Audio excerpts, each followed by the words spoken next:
My name is Araba Botchway, and I've been with PMI almost 7 years. And I look back with fond memories. I remember 7 years ago, I was at a crossroads. I'd actually decided I wasn't going to go to church anymore because I was tired of some of the things I'd seen being done in various churches. So for about 3 months, I'd been sitting at home.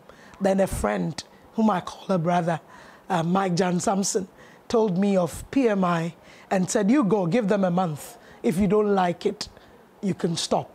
And that's how I ended up at PMI Lashibi. I felt so welcome and at home, and I've never regretted that. So I started looking back and asking questions and found out PMI was started 25 years ago. And then the name Reverend Bernard Adiakwa came up, and I was like, oh, I know him when he was in Legon. And so I felt even much more at home.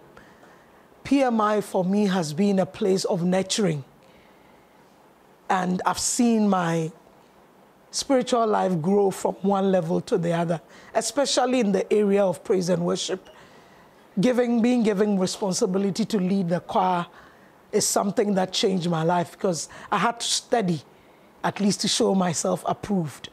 And I'd say that there's been a number of programs over the years. Meal for Life is something that touches my heart every year when we get together to cook and invite the less privileged in the society. I think about 3 years ago, I brought some of my students all the way from Ashesi. They were Zimbabwean students. And even the interaction with them and between them and the rest of the church was something that it would live with me forever.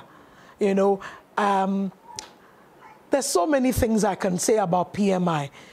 I look at Reverend Bernard Adiakwa, and I think one of the highlights of my interaction with him was sometime last year when he called me and said, Araba, I've known you for some time. I think you should be doing more than you're doing. And to me, that was a challenge. It got me waking up earlier than I normally would to pray, to study, so that I'll be better than I am. And then Auntie Mansa, I smiled because I remember going to her in frustration, saying how I was getting frustrated with the choir sometimes. And she, leading the choir at the headquarters, said, you can't give up. You have to keep moving one day at a time. And so it's been a journey of growth. As for my local pastor, Reverend Oscar, it's something else. Auntie Sandra, I think I would do anything if they asked me to, because it was through them that I got to know PMI for what it stood for. And I love the way the youth are the center of the church. And because of that, I know the country has hope.